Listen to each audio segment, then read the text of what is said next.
So, good evening mga kaibigan, Luzon, Visayas at Mindanao at kahit sa iba't ibang panig ng daigdig. Welcome back to my channel, Katutubo TV Vlog. So, ayan po mga kaibigan, update ko lang po kayo sa aking tatlong sisiw na mula sa ating papisaan. Ayan na po sila mga kaibigan.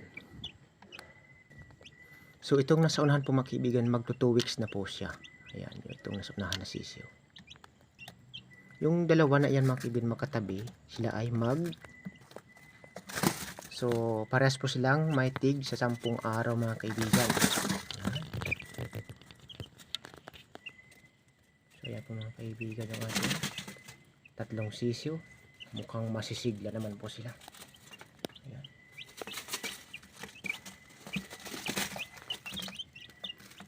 So, naway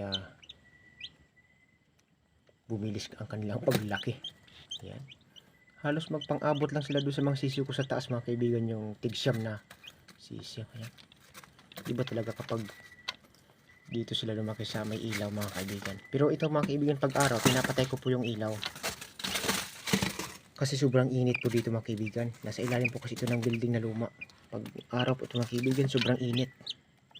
Hingal na hingal po yung mga sisiw. Kaya pinapatay ko po yung ilaw. So kumakain na lang po sila ng walang ilaw mga kaibigan. At hindi naman po sila nalalamigan dahil nasa ilalim naman po sila ng building. Kaso nga lang pag may ilaw po mga kaibigan, sobrang init. Malinsangan po kasi ang panahon dito. Ngayong gabi lang po ito mga kaibigan, binubuksan yung ilaw. Ayan. Nagpalit na rin po mga kaibigan ng kanilang painuman. Ayan. So sila, pag palaki na po sila ng palaki, pa-adjust na rin po tayong pa-adjust, pataas na rin po tayong pataas. Ayan. So maraming salamat po sa inyo at mga kaibigan. Hanggang dito na lang po magtatapos ang aking munting video.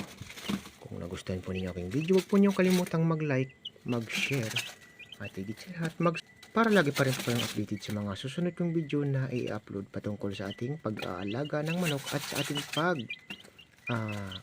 papakain sa mga bagong pisa, sa mga inahin na nakapisa, sa mga inahin na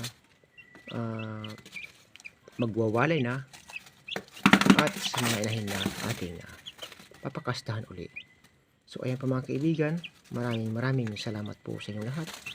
Magandang gabi po sa lahat-lahat mga kaibigan.